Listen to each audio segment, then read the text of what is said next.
시편 95편에서 97편까지 말씀입니다. 95편에서 100편까지 전체적으로 하나님의 다스림을 노래하는 시입니다. 이런 시를 우리가 신정시라고 말하는데, 그래서 이제 95편은 하나님께서 모든 만물의 창조자이시고 또한 다스리시는 주권자이시다. 그것을 찬양하라. 그리고 촉구하는 그런 시이죠. 그래서 저자가 누구인지 모르지만은 구약 시대의 그 성전 예배 때 사용된 시로 볼 수가 있습니다. 그래서 시인은 1절 2절에서 하나님께 즐겁게 찬양 드리자고 회중들에게 촉구하고 있는데, 시인은 그 하나님을 구원의 반석으로 비유합니다. 반석이 무엇입니까? 어떤 것은 파도에도 변하지 않고 그대로 그 자리를 지키는 것 아니겠습니까? 우리 하나님께서는 반석이 되십니다. 결코 변치 아니하시고 우리를 구원하시고 인도하시고 사랑하시는 분이십니다.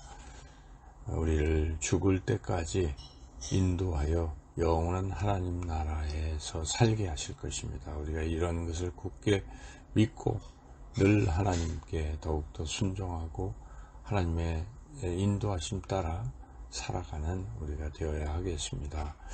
시인은 이어서 왜 찬양을 드려야 되는가, 그 이유를 3절 5절에서 설명하는데, 그 이유는 하나님은 모든 만물보다 크시고 그 만물을 다스리시는 왕이시기 때문에, 만물의 주인이시기 때문이라고 말하고 있습니다. 그렇습니다. 하나님은 만물의 왕이요 만왕의 왕이요 또한 우리의 왕이요 우리를 지으신 분이십니다. 그러므로 마땅히 우리를 다스리실 분이십니다. 우리는 하나님의 다스림에 온전히 무릎 꿇고 또 순종하며 나아가야 할 것입니다. 그럴 때 하나님의 온전한 다스림을 받을 때 우리에겐 진정한 평강과 희락이 찾아오게 될 것입니다.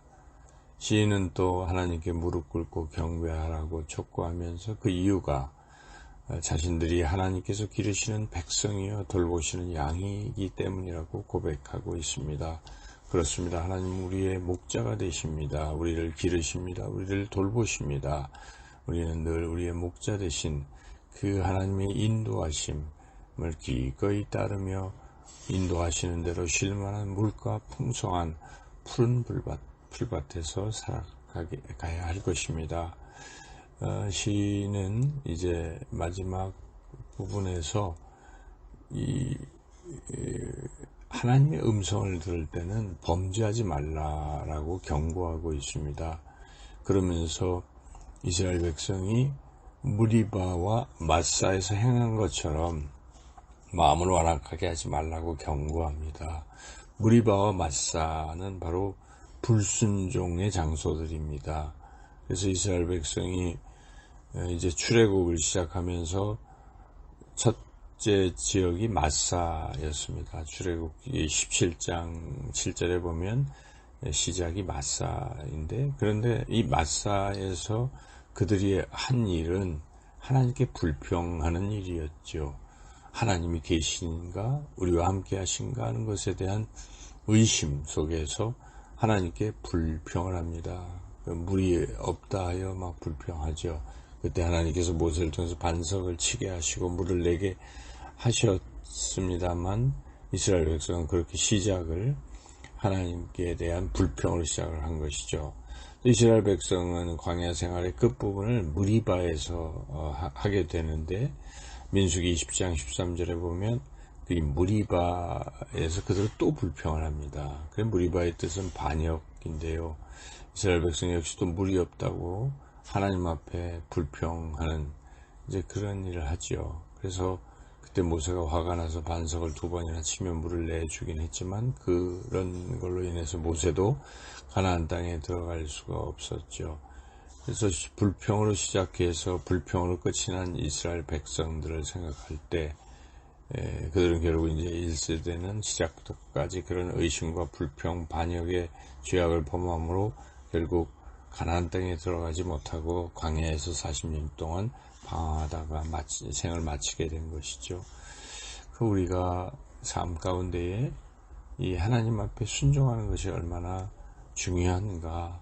불순종은 결국 가나안 땅에 들어갈 수도 없고 이 땅에 살아갈 때도 광야 같은 고통 속에서만 지내게 될 뿐입니다. 우리는 하나님의 말씀에 처음부터 끝까지 순종해서 하나님의 다스림을 받아서 하나님께서 우리에게 예비하신 그 풍성함을 이 땅에서도 누리며 쉴만한 물과 풍성한 그런 꼴을 우리가 먹으며 또 영원한 하나님 나라를 향해 나아가야 할 것입니다. 이제 시편 96편입니다. 이 시편 96편의 내용은 역대상 16장 23절부터 33절까지의 내용과 거의 유사합니다. 그래서 그것을 볼 때에 이 시의 배경은 그 역대상 16장에 나오는 그 내용대로 이스라엘의 그 다윗 왕이 하나님의 언약궤를 옮겨오면서 불렀던 그런 찬양시이기 때문에 그것을 옮겨오면서 기뻐하면서 하나님을 찬양한 그런 시라고 볼 수가 있습니다. 또 한 가지는 70인역에는 그 표제에, 이 시의 표제에 포로 귀한 후 집을 세울 때의 다윗의 노래 이렇게 또 되어 있기 때문에 나중에 이제 포로 귀한 후 다시 돌아와서 성전을 건축하고 봉헌할 때 바로 이 시를 사용했을 것으로 추정할 수 있습니다. 이 시의 내용을 보면 처음부터 끝까지 하나님을 노래하라, 하나님께 새 노래로 찬양하라고 이렇게 촉구하고 또 모든 족속이 예물을 들고 하나님의 궁정에 들어가서 하나님께 영광을 돌리라고 촉구합니다. 그리고 이 모든 족속이죠. 이스라엘 백성만을 말하지 않고 모든 족속이 하나님 앞에 예물을 드리라고 이렇게 촉구하고 하나님의 다스림, 통치하심 속에 있어야 된다. 하나님의 다스림을 받으라 촉구합니다. 우리가 이 시를 읽으면서 모든 만물들도 하나님 앞에 나와 예물을 드리라고 촉구하는데 하물며 하나님의 자녀요, 하나님의 백성인 우리가 하나님 앞에 어떻게 예물을 드리고 있는가를 다시 한번 돌아봐야 할 것입니다. 우리는 마땅히 하나님 앞에 예물을 드려야 합니다. 성경 말씀에도 신명기 또 이런 말씀에 하나님께서 이스라엘 백성을 향해서 너희가 나에게 나올 때는 빈손으로 나오지 말라고 그렇게 말씀하십니다. 그러므로 우리가 하나님 앞에 예물을 드리는 삶을 살아야 할 텐데 어떤 예물이 가장 귀한 예물일까요? 물론 물질적인 것도 귀한 예물이겠지만 더 귀한 것은 사도 바울이 말씀하고 있습니다. 너희 몸을 하나님이 기뻐하시는 거룩한 산 제물로 드리라. 이는 너희가 드릴 영적 예배니라고 말씀하셨습니다. 그러므로 우리는 우리의 삶 자체를 거룩한 삶을 하나님께 드려야 합니다. 날마다 우리가 주님 닮은 거룩한 모습으로 거룩한 말을 하고 또 거룩한 행동을 하면서 삶으로써 하나님께 귀한 예물을 날마다 드리는 삶을 살아가야 하겠습니다. 이제 마지막 97편 역시 계속 하나님의 다스림을 촉구하는 그러한 시죠. 그래서 우리가 과연 이 다스림을 받고 있는가? 우리가 이 다스림을 받는다고 하면 사람들은 자유롭게 살기를 원하기 때문에 누군가의 통제를 받거나 누군가의 통치를 받는 것을 싫어합니다. 그런데 우리가 잘 생각해 봐야 됩니다. 성도라면 하나님의 다스림을 마땅히 받아야 합니다. 뭐 순간 자기의 자유, 일시적인 쾌락을 위해서, 즐거움을 위해서 하나님으로부터 멀어지고 싶어하고 하나님의 다스림을 안 받고 불순종하고 사는 것이 일시적으로 좋아 보이는 것 같지만 결코 그렇지 않습니다. 이후에 받게 될 심판과 멸망을 비교해 본다면 그러한 순간의 자유, 즐거움은 정말 작은 것에 불과할 것입니다. 그리고 또한 이 통제를 받는다는 것이 좀 싫다고 생각할 수도 있겠는데 그렇지 않습니다. 도리어 어린아이가 어른의 이런 보호와 통제를 받지 아니하면 위험해지고 그렇지 않겠습니까?